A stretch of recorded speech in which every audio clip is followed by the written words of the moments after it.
A cheetah walked into a live TV studio and made a sound it normally saves for family. In the next few seconds, a veteran journalist forgot every rule of broadcasting.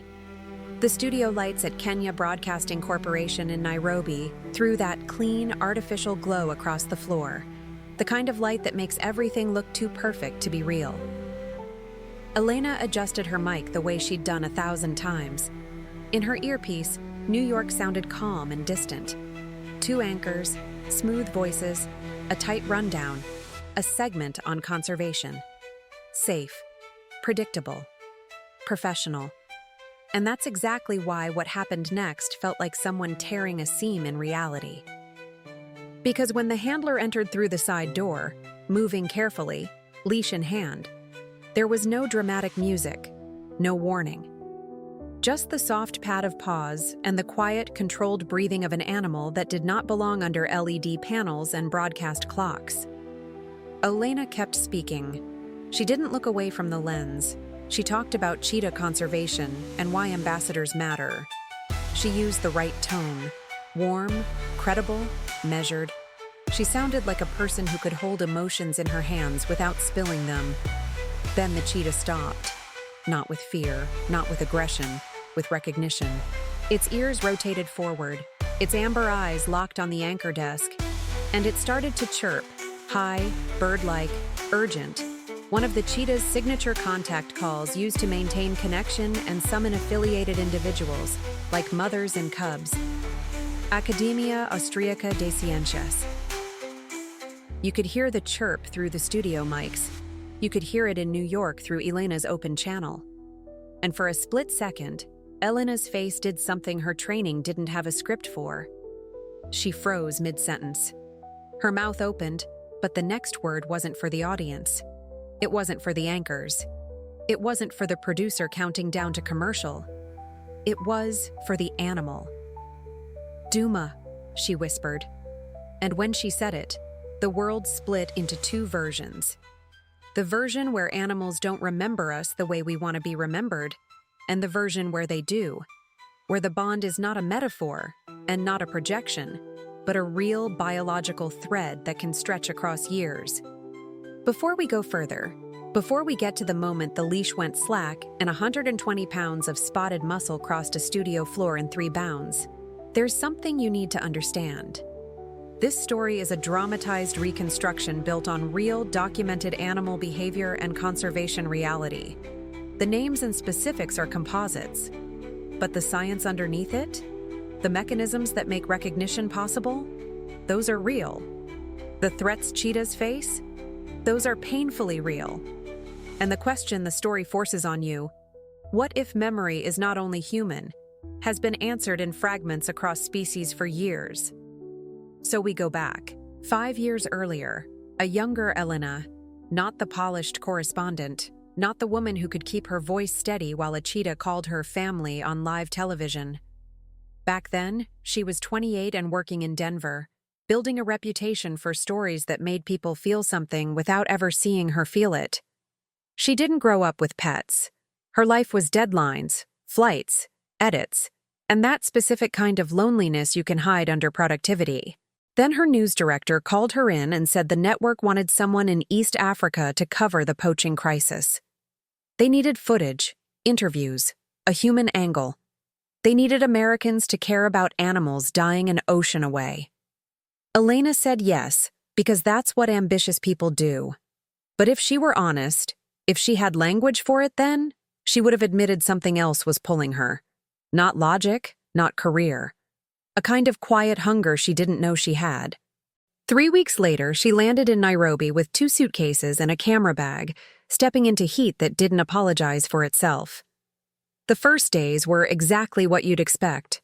Early mornings, long drives, interviews with rangers, tense conversations about poachers, and the kind of heartbreak that comes in numbers. Declining populations, fragmented habitats, human-wildlife conflict. The words sounded clinical until you saw the aftermath. And here's a fact that matters now, not later. Cheetahs are assessed as vulnerable on the IUCN Red List, with an estimated 6,517 mature individuals. and many remaining populations are small, fragmented, and declining. IUCN Cat SG. Elena filmed patrols. She captured confiscated snares. She did her job. Then, on the 8th day, the radio crackled at 4:17 a.m. A patrol had found something. The Land Rover bounced over darkness. Elena's camera bag thumped against her ribs. Her heart was pounding harder than it ever had for a story, and she didn't know why yet. They found the patrol in a tight circle of flashlight beams. A female cheetah lay on her side, breathing shallowly. A wire snare had cut into her leg, deep enough that infection had already started. And pressed against her belly was a cub, small enough to fit in a forearm, eyes wide, fur matted, stubbornly refusing to move away from the warmth that was fading. Elena filmed until her hands started shaking so badly the frame wobbled. A veterinarian, Amara in this reconstruction, worked right there in the grass, cleaning, dosing antibiotics, trying to start an IV, doing everything that can be done when time has already stolen too much. 2 hours later, the mother's heart stopped, and the cub made a sound that didn't belong in a newsroom package. It chirped, thin, desperate, searching, calling for something that wasn't coming back. This is where the story could have ended in a standard way.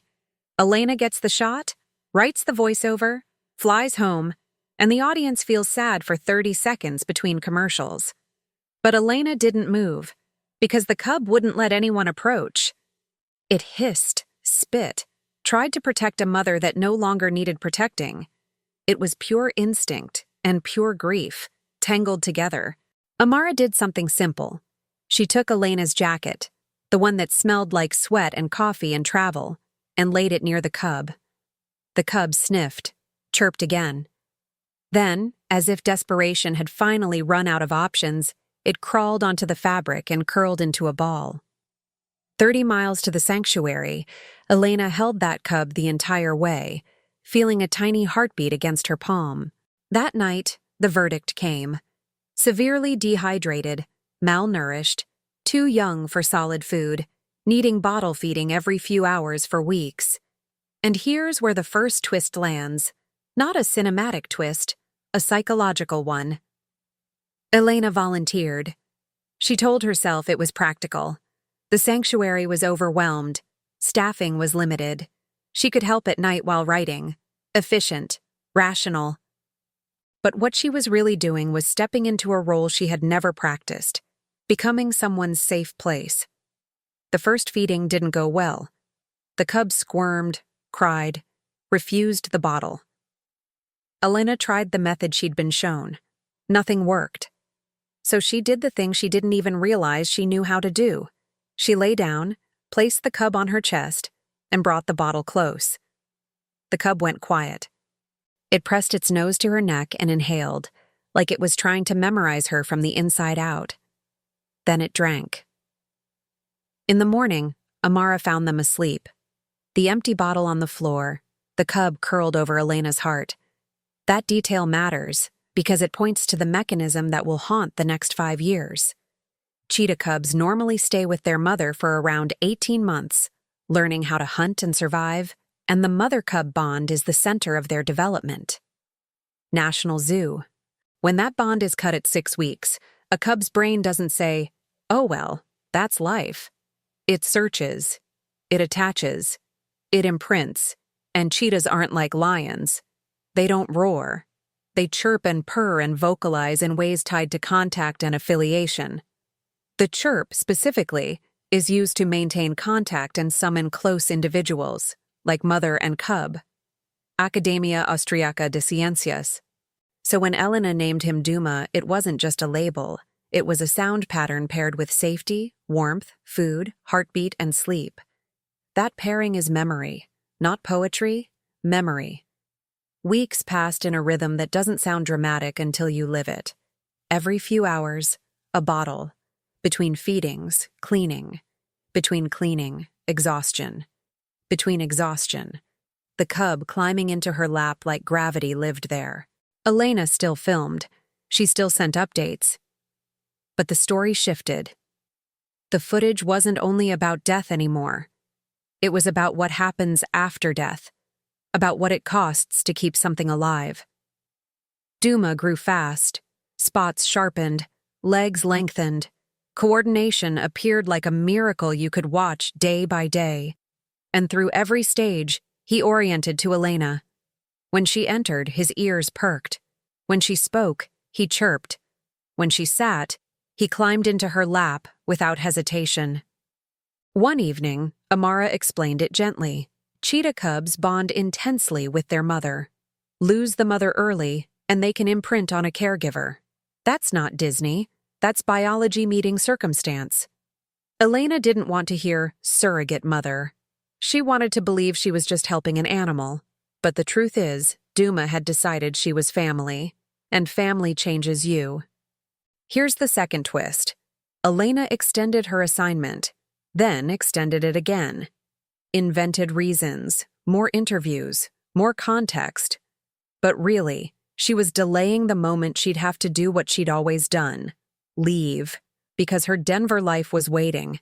And in Denver, you cannot keep a cheetah. You cannot rewrite wildlife law with love. You cannot turn a predator into a pet without turning the animal into a tragedy. So when the news director called and demanded she be home in 72 hours, Elena looked at Duma, now heavier, brighter, stronger, and tried to tell herself the oldest lie humans tell to survive loss. He'll forget. Animals don't remember like we do. But she didn't know then what we know now. Long-term social memory exists across species in ways science continues to map. Bottlenose dolphins, for example, have demonstrated recognition of signature whistles from previous social partners after separations of 20 years, evidence of decades-long social memory. Royal Society Publishing. Elephants can discriminate human voices by cues linked to ethnicity, age, and gender, responding differently to voices associated with threat. Penis. Wild American crows can learn to recognize individual human faces associated with danger and continue responding for years. Research has documented recognition lasting at least 2.7 years, with social learning spreading that knowledge. Science Direct. Different species, different sensory channels, same theme. Memory is not a human monopoly. Elena didn't have those citations in her pocket. She only had a cub purring on her chest and a clock counting down to departure. The last night, she sat alone with him and talked, because people talk when they don't know how to say goodbye. She told him about snow, about Denver, about airports, about the life she'd planned. Then she left before dawn. She didn't look back. She couldn't, because she knew what she would see. Duma waking, searching, chirping for a mother who had already disappeared once. Back in Denver, the cold hit her like rejection. Her apartment looked like a place built for someone who didn't want to need anything. Clean lines, empty surfaces, no living creatures depending on her. And she broke. The story aired a few weeks later. It won awards. The voiceover was steady. The professional mask never slipped on broadcast. But grief doesn't care about your resume. Amara emailed updates. Photos. Duma at 3 months, 6 months, 1 year. A full-grown cheetah in an enclosure. Healthy, powerful, impossible. Elena created a folder on her laptop and protected it with a password like it was contraband. She told herself she would stop checking. She didn't. Years passed. Her career rose exactly the way she'd planned. Bigger stories, bigger cities, bigger audiences. And still, some nights, she woke with the phantom sensation of warmth on her chest. Now, here's where we need a hard pattern break, because the story isn't only sentimental. It's about conservation reality, and conservation reality has teeth. Cheetahs are under pressure from habitat loss, conflict, and illegal trade. In 2025, multiple cases in Somaliland drew international attention when cheetah cubs destined for the exotic pet trade in Gulf countries were rescued in large confiscations, with reports of cubs found malnourished and in critical condition. AP News. And conservation organizations warn that the illegal pet trade specifically targets cubs, because cubs are easier to handle, easier to sell, and more cute to buyers who want a status symbol. Some estimates cited by conservation groups put the number around 300 cheetah cubs taken from the wild per year from the Horn of Africa for illegal sale, with extremely high mortality during trafficking. Cheetah Conservation Fund. That context matters because it changes how you interpret ambassador animals. An ambassador isn't entertainment. It's often a survivor of something humans did. Duma, in this reconstruction, couldn't be released. Too habituated. Too comfortable near humans. That's not a moral failing. It's a consequence. So the sanctuary made him an ambassador, an animal who could help people care before it was too late. And that's where the third twist hits. Amara noticed something strange. Whenever Americans visited the sanctuary, Duma got agitated. He paced. He vocalized. He studied faces with an intensity that unsettled people. Was it coincidence? Accent? Scent? Memory? Elena read that line in an email and felt the floor shift under her. Because if it was true, even a little, then her he'll forget lie wasn't a lie that protected her. It was a lie that abandoned him. So she pitched a conservation series to her network. Professional justification, personal motivation hidden underneath like a heartbeat under a blazer. 5 years after leaving, she stepped off a plane in Nairobi again and felt the heat wrap around her like a hand that remembered her shape. She filmed for 2 weeks. Rhinos, elephants, community projects, ranger patrols. She did everything except the thing she came to do. Then Amara called. "I heard you're in the country," she said, voice unchanged. "Are you really going to leave without seeing him?" Elena said the sentence she'd been practicing for years. "It's been too long. He won't remember me." There was a pause. Not awkward, heavy. A pause full of 5 years of photographs and quiet hope. "Come," Amara said. "There's something you need to see." Elena drove alone, refusing crew. Because if the reunion didn't happen, if Duma looked through her like she was air, she didn't want witnesses. At the sanctuary, the northern enclosure sat under afternoon light. A cheetah lounged on a raised platform, every line of his body engineered for speed. From a distance, he looked like a symbol. Elegance, power, wildness. Elena's stomach dropped. He looked fine, complete, unneeding. He looked like an animal that had moved on. Amara stood beside her. "He doesn't know you're here yet," she said. A worker opened a small gate. Nothing changed. "Call him," Amara said. "Use the voice you used when he was small." Elena's throat tightened. This was the cliff edge. This was where hope either became real or died. "Duma," she said, barely louder than breath. One ear twitched. That detail, small, easy to miss, hit Elena like a jolt because she remembered what that ear meant.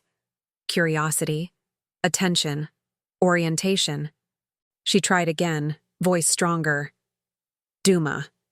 His head turned, and for a second nothing else happened. He simply stared. Elena felt tears rising, humiliation and grief mixing like acid. Then Duma stood. Not slowly, not lazily, like a switch flipped. He dropped from the platform and ran, not full sprint, not hunting speed, but fast enough to erase the distance in seconds. He hit the fence hard enough to rattle it, pressed his body against the barrier, shoved his face as close as chain link allowed, and chirped. That high, bird-like contact call, used to summon close individuals, filled the air. Academia Austriaca de Ciencias. Elena collapsed to her knees. Her hands found the fence, found his warmth on the other side.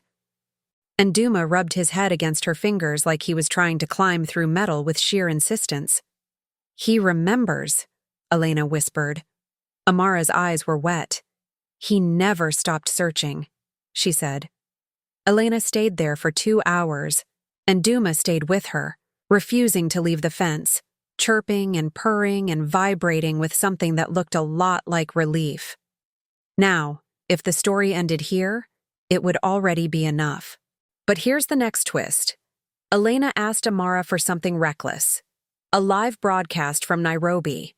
An ambassador animal segment. And she wanted the animal to be a surprise. Not because she wanted drama, because she wanted the truth to show itself in real time, without rehearsal, without editing, without anyone being able to call it staged. Amara agreed, with one condition she didn't say out loud. Animals are unpredictable, and live television punishes unpredictability. 3 days later, Elena was back in the Nairobi studio. She arrived early, she rehearsed, she tested audio with New York, and the entire time, she kept glancing at the side door like her body knew what her brain refused to picture. 37 minutes before air, Amara entered with the team. A crate rolled in on wheels. Elena couldn't see through the ventilation panels. Then she heard it. Muffled, but unmistakable. A chirp. The countdown to live broadcast began to feel like a countdown to a heart attack. In New York, the anchors smiled and introduced the segment with the calm tone of people who have no idea the universe is about to misbehave. Elena started speaking. She delivered facts about cheetah decline and why conservation matters. She spoke about habitat and conflict. She kept her face composed. Amara joined her and explained ambassador programs. Animals that can't return to the wild, used for education, connecting people to a species emotionally. Then Amara nodded to the handler. The crate door opened. Paws padded onto the studio floor, and the chirping started again. Low at first, questioning, then louder, urgent. Elena kept speaking for 2 seconds too long, because professionalism is a reflex. But her voice cracked, the edges frayed. Her body turned before her mind could approve it. Duma stood 15 feet away, leash loose, gaze locked onto her with a focus that silenced the room. He chirped again. Contact, affiliation, summoning. Academia Austriaca de Ciencias. Elena's mouth formed the only word that mattered. Duma. And Duma moved. The handler's grip faltered, not because Duma fought, but because the handler didn't expect the sudden lunge. Duma crossed the studio floor in 3 bounds and pressed his massive head against Elena's chest, against the exact place where, years earlier, a cub had slept to survive grief. This is the moment that would make people argue online, because people always argue when reality doesn't match their assumptions. Some would call it instinct. Some would call it conditioning. Some would insist it was staged. But here's the thing about memory. It doesn't need magic to be profound. It needs association, repetition, emotional salience, and a brain built to recognize patterns that keep you alive. And across species, we know those ingredients produce astonishing long-term recognition. Dolphins recognize signature whistles after decades. Royal Society Publishing. Elephants discriminate human voices and adjust their defensive behavior accordingly. PNAS. Crows learn and remember dangerous human faces for years and spread that knowledge socially. Science Direct. So when you watch a cheetah chirp and press into a human like a missing piece found its match, you don't have to claim it's supernatural. You only have to admit something humans resist admitting. We are not the only animals with deep social memory. On live television, Elena's arms wrapped around Duma automatically. Tears ran down her face, destroying makeup, destroying composure, destroying the illusion that she was in control. Duma purred, a deep vibration the microphones picked up. In New York, the anchors fell silent. One finally asked, "Elena, are you okay?" Elena laughed through tears because what else do you do when your life collapses into meaning on camera? "This was supposed to be a professional segment," she said, voice raw. "But I think this is the point. Conservation isn't numbers, it's lives, and memory, and bonds we pretend aren't real because they scare us." Amara stepped forward and explained briefly that Duma had been orphaned and raised by Elena as a cub, that cheetahs bond intensely, that this chirp is a contact call for affiliated individuals. Academia Austriaca de Ciencias. The broadcast continued, because the producers made the only smart choice. Don't cut away from truth. Elena managed to steer the segment back to conservation. She talked about why cheetahs are vulnerable, why the population is estimated at 6,517 mature individuals, why fragmentation matters, why protecting habitat and reducing conflict matters. IUCN CAT SG. And then, another twist, quieter but heavier, she said something that changed the emotional temperature of the room. People think the biggest threat is poaching for parts, she said. But there's another threat that hides behind cute videos and status symbol fantasies, the illegal pet trade. She referenced recent rescues of cheetah cubs intercepted from trafficking routes, describing how cubs are taken, transported, and often arrive malnourished or sick, because that's what real reporting had shown the world in 2025. AP News. And she added a fact that feels like a punch when you absorb it. Conservation groups warn that hundreds of cubs may be taken annually from the Horn of Africa for illegal sale, with high mortality during trafficking. Cheetah Conservation Fund. Suddenly, the story wasn't only about a reunion, it was an indictment. Because the same trait that makes a cub cling to a caregiver, the same social bond that makes the chirp pierce your chest, can be exploited by humans who want a wild animal as an accessory. After the cameras stopped rolling, the crew cleared out. Elena sat on the studio floor with Duma beside her, breathing in the steady vibration of his purr like it was medicine. "I'm sorry," she whispered into his fur. "I'm sorry I left." Duma pressed his forehead under her chin, a gesture she remembered from the cub days, a physical punctuation mark on a bond that time hadn't erased. The next morning, Amara took Elena back to the sanctuary and into a quieter building. A nursery. Two cubs, small and fuzzy-spotted, looked up with wide eyes. And this final twist wasn't about shock. It was about responsibility. "Duma is a father," Amara said in this reconstruction, "and these cubs need round-the-clock care." Elena stared, feeling the past and the present collide. Because the story had come full circle. Not as a neat Hollywood ending, as a decision. She couldn't keep them. She couldn't save them by turning them into a private life. But she could do something that actually matters. Tell the truth, repeatedly, to an audience that needs to feel it before it will protect it. And that's where this script stops being just a story and becomes a challenge. If you felt something in your chest reading this, good. That's the point.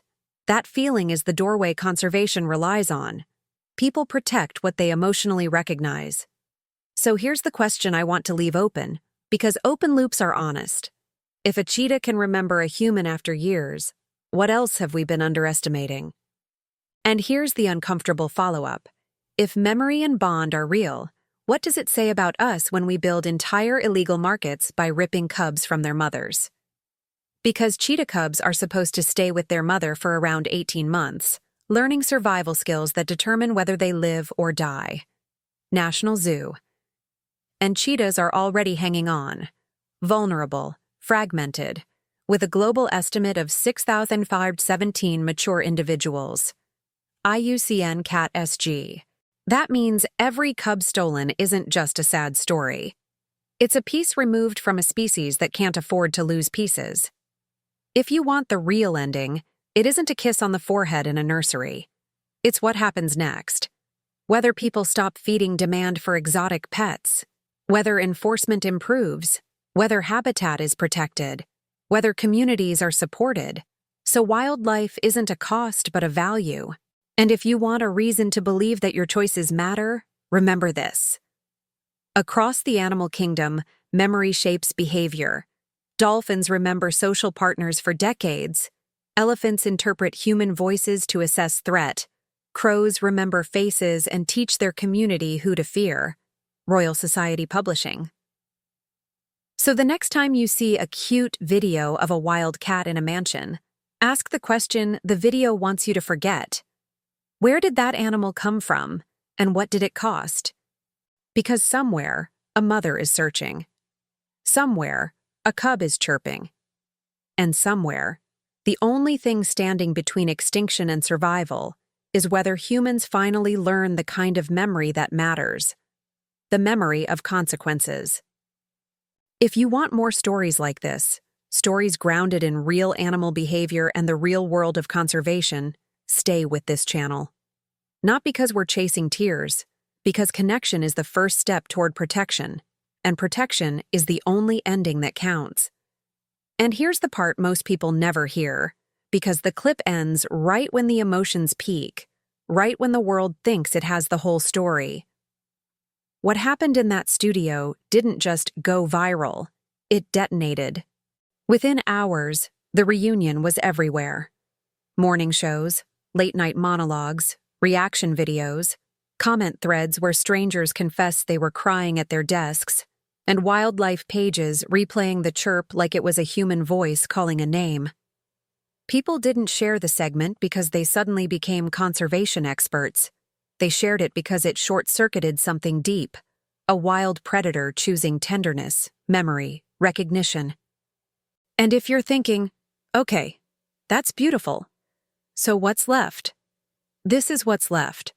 The moment you're still holding in your chest, the chirp, the leap, the collapse into tears, can either help cheetahs survive or accidentally help destroy them.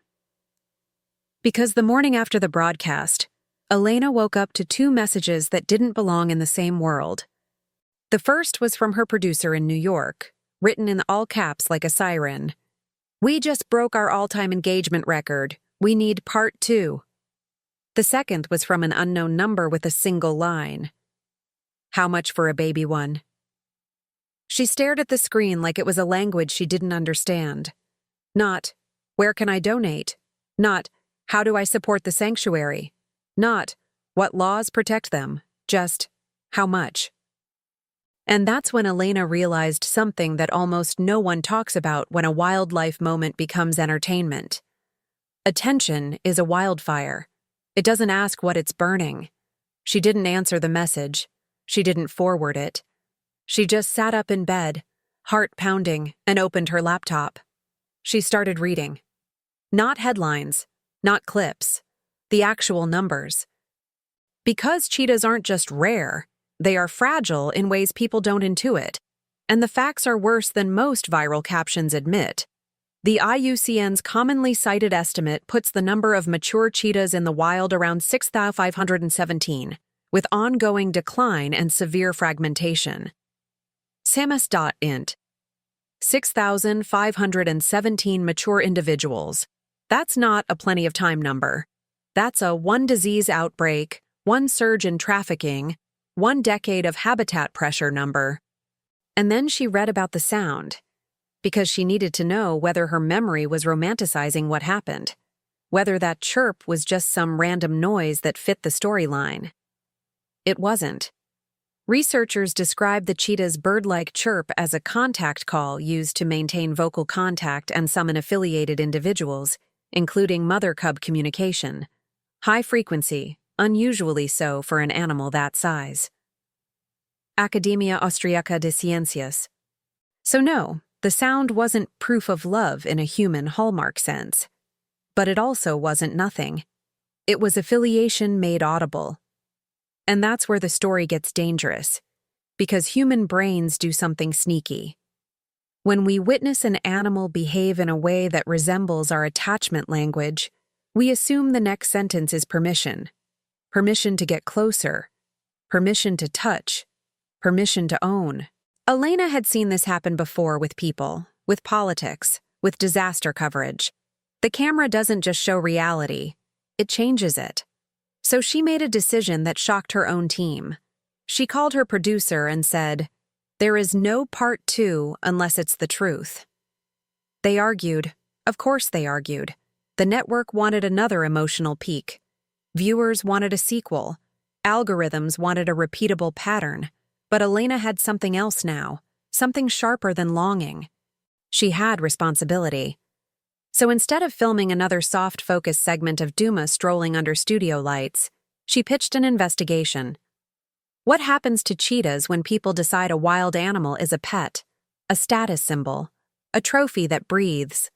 And the more she dug, the colder she felt. Because the illegal trade isn't a rumor. It isn't a few isolated cases.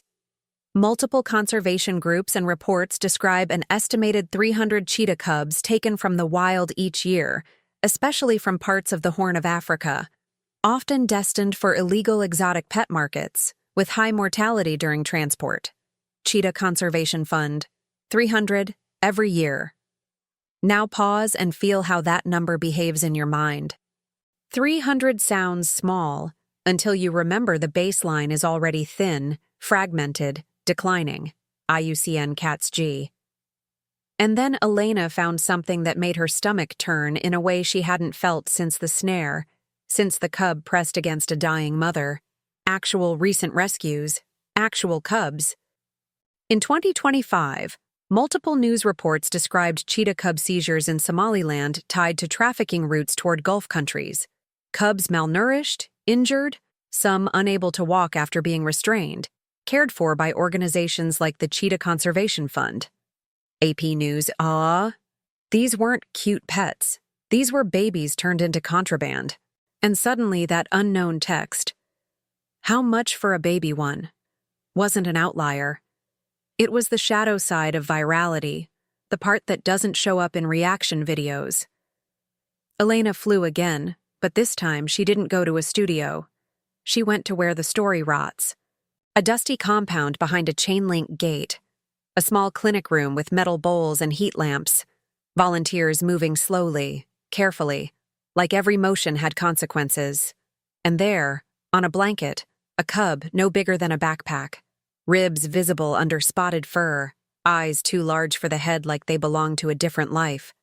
The cub looked at Elena the way Duma had looked at her the first night in the nursery, except this one didn't chirp. It didn't trust sound. It had learned silence. The handler told her something that should be obvious but isn't, not to people who only meet wildlife through screens. The trauma isn't just physical, it's neurological. It's developmental. Cubs stolen that young don't just miss a mother, they miss the entire education that makes them cheetahs. Because in the wild, cheetah cubs aren't supposed to be alone with humans. They're supposed to stay with their mother for about 18 months, learning movement, hunting, survival, what to fear, what to ignore, when to run, when to freeze. Cheetah Conservation Fund. And without that, even if you rescue them later, you can't just put the wild back inside them like it's a software update. That's the cruel irony. The illegal pet trade doesn't just kill cubs, it breaks the ones that survive in ways that make release almost impossible. Elena recorded for hours, but she didn't chase tears. She chased clarity. And that's when the most uncomfortable question landed in her lap. If animals remember, if animals bond, are we morally obligated to never leave them? It sounds romantic until you say it out loud, until you realize it's the same logic traffickers use, just with different packaging. So Elena did what good storytellers do when a story tries to manipulate you. She broke the spell. She looked directly into the lens and said, almost conversationally, "Let's talk about what memory actually means." Because the truth is, animal memory is real, it's measurable, and it's not limited to the species we stereotype as smart. Dolphins, for example, have been shown to recognize the signature whistles of former companions after separations of more than 20 years, often described as one of the longest documented social memories in non-human animals. Science. Elephants have demonstrated the ability to discriminate human voices by cues like ethnicity, gender, and age, responding differently depending on perceived threat, based on playback studies published in peer-reviewed research. PNS. And corvids, crows and ravens, have shown strong learning and long-term memory related to recognizing threatening humans, with studies documenting lasting recognition and socially transmitted responses. UW faculty. So yes, memory isn't just a human thing. But here's the twist. Memory is not the same as consent. Recognition is not the same as domestication. Affiliation is not an invitation to possess. Elena didn't say it with anger. She said it like someone who knows the cost of misunderstanding. Because she had lived it. She had been the person who held a cub against her chest and felt her own life rearrange itself around that warmth. She had been the person who left and carried the guilt like a second skeleton. And she had been the person who came back and watched a wild animal do something that looked impossible. But she also now had footage of cubs who would never grow into Duma, never become ambassadors, never become a miracle segment, because the trade that feeds human fantasy eats them alive. And that's where the story takes the turn you probably didn't expect, because it becomes less about Elena's heart and more about your hands. What do you do with a story like this? Most people do the easiest thing. They cry, they share, they move on. Elena refused that ending. She returned to Nairobi and asked Dr. Amara for something that felt almost backwards. "I don't want to film Duma again," she said. Amara blinked. "Why not?" "Because if I show him the wrong way," Elena said quietly, "I'll teach the wrong people the wrong lesson." So instead, Elena filmed the fence. Not the dramatic reunion. She'd already given the world that. She filmed the barrier, the distance, the rules. And she explained on camera, in plain language, ambassador animals are not props. They are living individuals whose calm presence has usually been built through years of careful, ethical conditioning and welfare standards. And even then, the goal isn't to turn them into pets. It's to turn humans into protectors. Then she did something that made her producer visibly nervous. She told the audience exactly what not to do. Don't search for cheetah cub videos and treat them like shopping ads. Don't like, follow, or DM for price anything involving exotic pets. Don't share clips that normalize wild animals in living rooms, cars, or backyards as if that's cute instead of catastrophic. And then she said the line that split the comment section clean in half. If you loved the reunion, prove it by making sure no one ever buys another cub. The backlash came fast, because backlash always comes when you convert emotion into responsibility. Some people accused her of ruining a beautiful story. Others said she was exaggerating. So Elena posted receipts, real reporting, real seizures, real data. She referenced the estimates of cubs trafficked each year and the documented trafficking routes, including peer-reviewed work mapping illegal trade routes from the Horn of Africa. Cheetah Conservation Fund. She cited conservation groups describing the scale and the mortality in transit. IFAW. She referenced the baseline vulnerability, that commonly cited estimate of 6,517 mature individuals, and the fragmentation of remaining populations. CMS.int. And suddenly, the narrative shifted. People who came for a miracle stayed for a mission.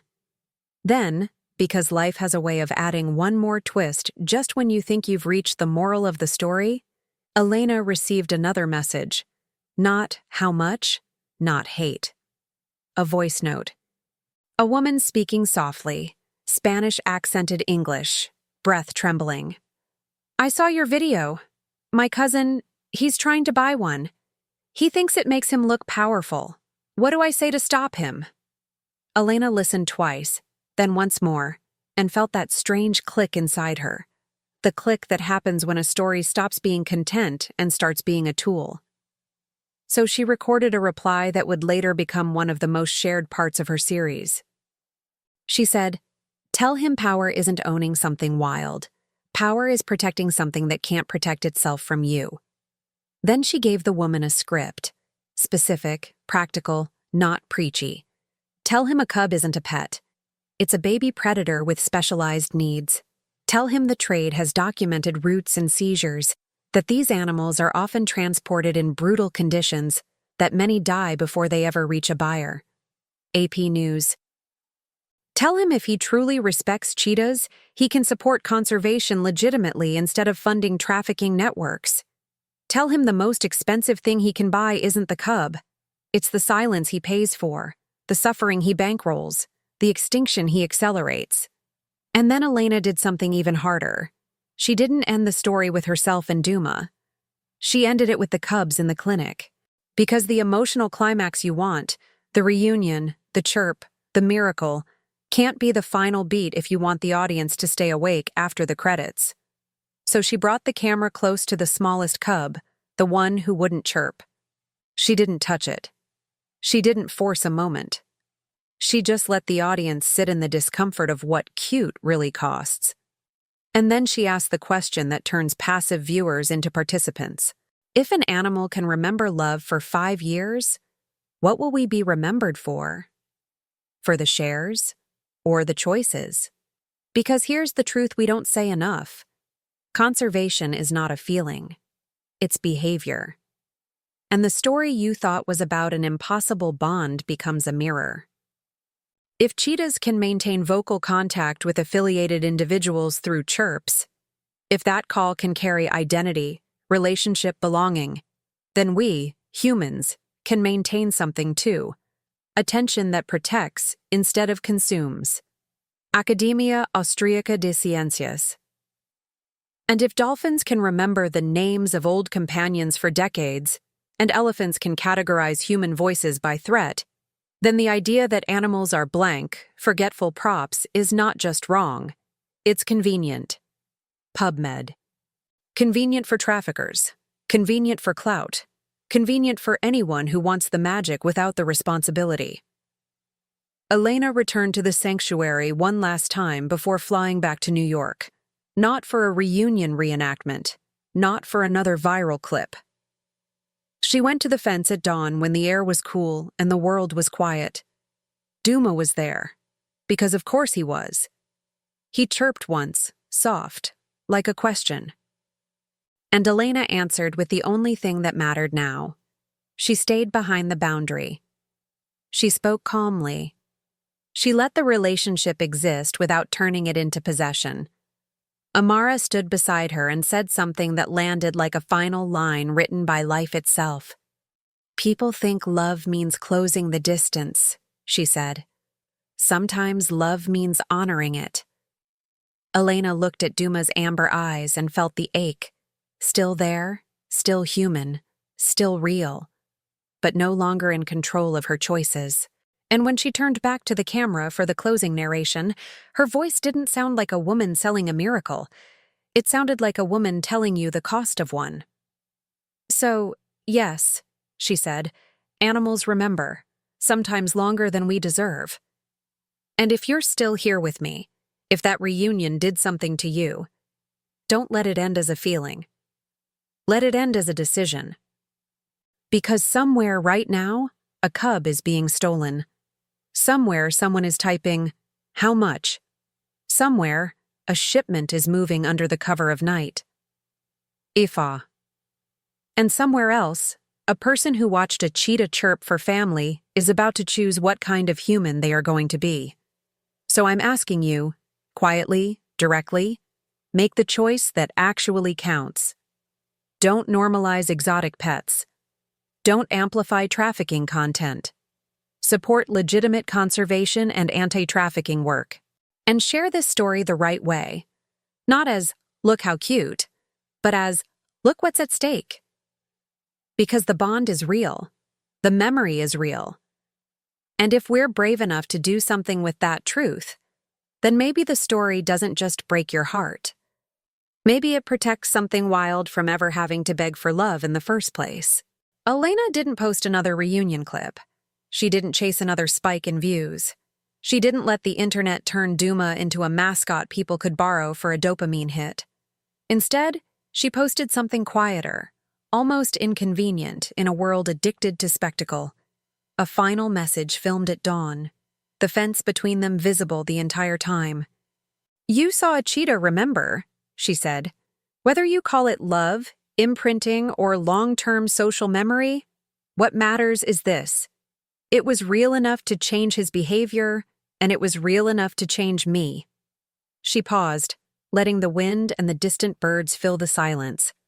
No dramatic music, no forced tears, just the truth sitting there, heavy. I used to think the most heartbreaking part of this story was leaving, she continued. Now I know the most heartbreaking part is what happens when humans confuse connection with ownership. Because that's the line that separates a miracle from a market. A bond can be real and still be exploited. A memory can be real and still be weaponized by people who want a wild animal as a status symbol. And the same softness that made you cry, the chirp, the nuzzle, the recognition, can be the exact thing traffickers sell to buyers who want to feel powerful without paying the moral price. Elena looked back toward Duma. He was calm, close, present, but still wild. The fence stayed, the distance stayed, and somehow that boundary didn't feel like rejection anymore. It felt like respect. "Here's what I want you to remember," she said, voice steady now, the way it had been on live television after she found her breath again. "If a wild animal can carry a bond across years, then the least we can do is carry responsibility across one click. And if you're wondering what you can do today, right now, keep it simple. Don't share content that glamorizes exotic pets. Don't follow pages that sell wildlife like accessories. Don't treat a cub as a toy just because it fits in someone's arms on a screen. Support legitimate conservation and anti-trafficking work. And when you share this story, share it for the right reason. Not, look how cute, but look what we're about to lose." She let that sink in, then asked the question that turned the entire story back onto the viewer, because every good ending is really a beginning in disguise. "If animals remember us," she said softly, "what will they remember us for?" The clip ended without fireworks. Just the fence, the sunrise. A single chirp, distant and gentle, like a reminder. And maybe that's the point. Some stories aren't meant to end with applause. They're meant to end with a decision. So if this story moved you, don't let it fade into the endless scroll. Turn it into something real.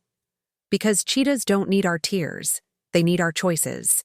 And the next time you hear a wild animal's call, whether it's a chirp, a rumble, a song, remember, that sound isn't here for our entertainment. It's part of a living world that can disappear quietly if we keep mistaking wonder for permission. Stay wild, stay human, and choose protection over possession, every time.